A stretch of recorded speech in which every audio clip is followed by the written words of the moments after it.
Inshallah, last thing to finish with is to call our brother, inshallah ta'ala, and is the governor of the parents. He will be talking on behalf of all the parents, inshallah ta'ala. Abdul Rashid, تفضل مشكورا. تفضل مشكورا.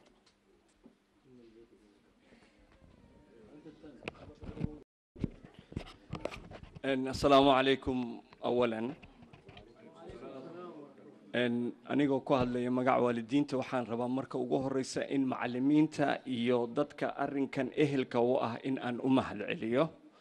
ثانياً waxaan rabaa in aan u mahadceliyo dadaalka faraha badan ay sameeyeen waalidiinta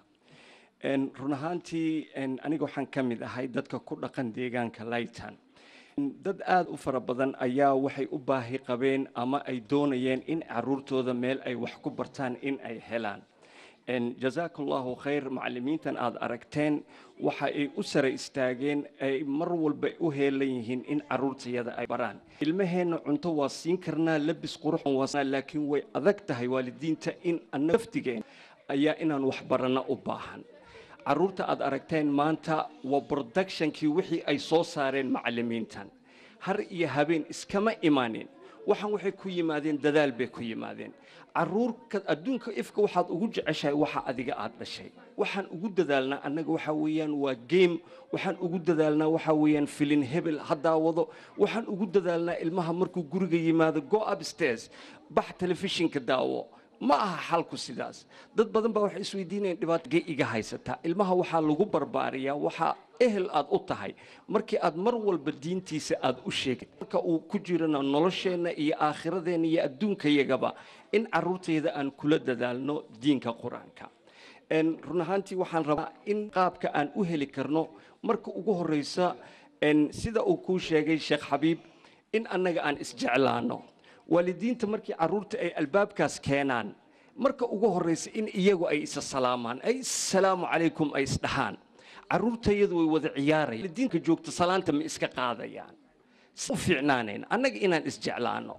walaalka muslim in uu soo dhaweeyo inuu dhaho salaamu calaykum ciyaalkii ka waran sidee tahay adigu qasab maaha inaad istaqaanaan laakiin waxa waa islaamnimo naga dhaxaysa waxa naga dhaxeeya ilmahayga iyo ilmahayaga meel ay wax ku wada baranayaan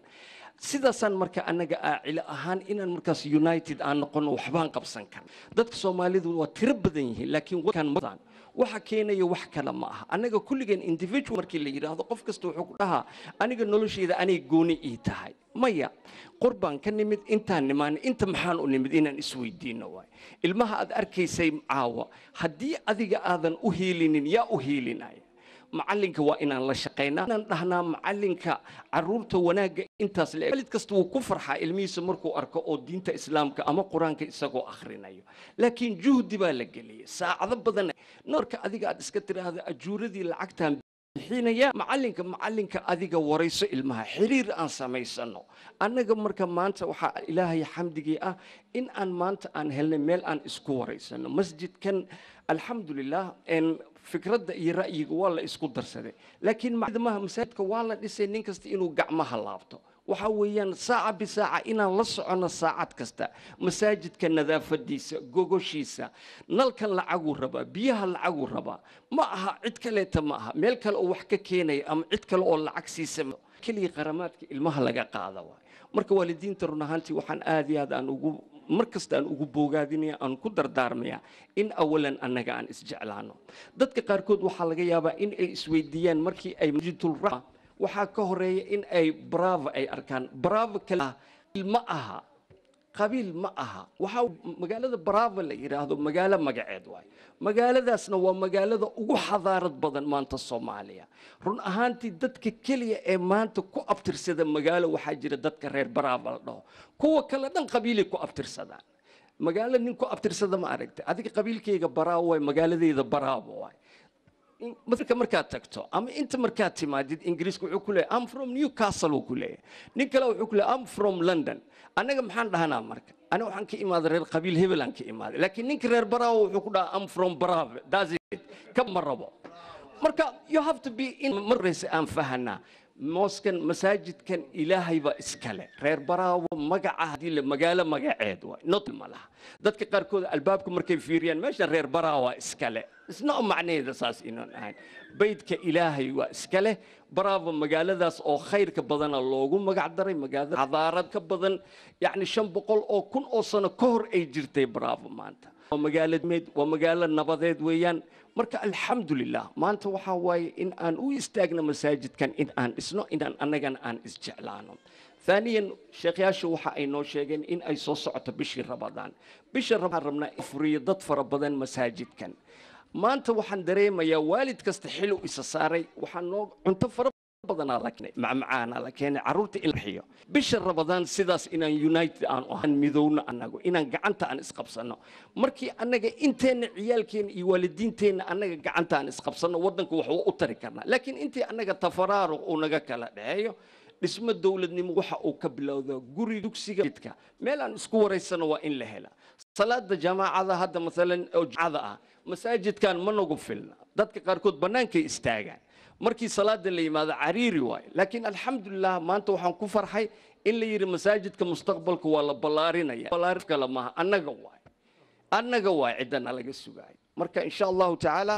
waxaan ku soo gabagabeynayaa in masaajidkan run ahaantii in qaybtii sanadka yar furan yahay waa aragteen caruurta maanta la soo saaray ma sha Allah ciyaal waxaad arkaysay awi ramla gabar yar waxaan arkayay in oo da'deeda aan ku qiyaasay 6 jir 7 jir ma ka badnayn quraankii akhrineysay gabadhii kale taan ku leeyahay markii aayadda akhrineysay way ilmeyneysay nuurka quraanka way gabadhaas hadii degree ay qaadato ama science ha noqoto chemistry physics biology whatever ma oyn lahayd qof oo kiimika uu oynay ma aragtan qof physics markuu ka sheekeenay oo oyta maya quraanka laakiin nuurkiisa qofka wuxuu gelinayaa qashuucu gelinayaa wuxuu gelinayaa in uu dareemo aakhiro waxa ay tahay ifka waxa ay tahay caruurtaasi waxa ka oysiiyay waa dareemi karnaa marka quraanka qiimahaas uu leeyahay quraanka ilaahay wallahi aakhiro amaan ma ku taalo had ilmahaas amaanada kuga awal lagu weydiinaya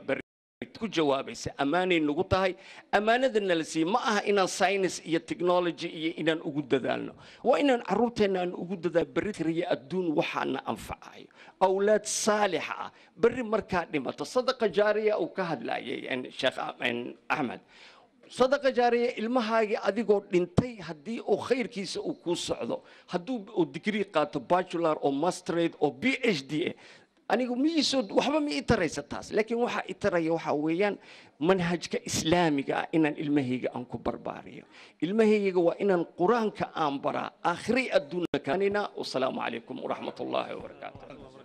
جزاكم الله خيرا يا شيخ عبد الرشيد بارك الله فيك أخونا إن شاء الله we will have to close this Allah Ta'ala and the last thing is to ask the chairman of the center to give us some few words inshallah ta'ala we are thanking him to attend inshallah ta'ala he's so busy but he still attended mashallah ta'ala jazakumullah khairan and he's deliver his talk speech in Bravo. Assalamu alaikum mbena kinro maradhi kwa minda jire kasema nazo kazi na mikilo wa sukhadira kuya ka wakati mbele ni radhi wote watu wenu yakana bena shukura watu wote wa ilo hapa maana leo kufanya hafla ya marakanda katika ya chuo kufungua hii ni hafla ya kanda na inshallah hafla kama hizi zitakuwa na nyingi kana hizi sema msikiti hilo sasa na kuononi winenzele shikomere malasi shikomero lakini ntasa si bilani hashikadifanya chintu iwani tujabu hiyo tuna kinshukuru kwani wakati huu wote nimchipele mkono lila maana kisasa kadira kinenza msikiti huu na wana awasi tusomeshezo leo inshallah siku moja maana bana nao watahadira kwa watasaida si watakisaida kana kuona maapa ni mahlami nanziliza kusoma Qur'ani kakantia mgerenza bakura bantu wote wassalamu alaikum wa rahmatullahi wa barakatuh wa alaikum assalam wa rahmatullahi wa barakatuh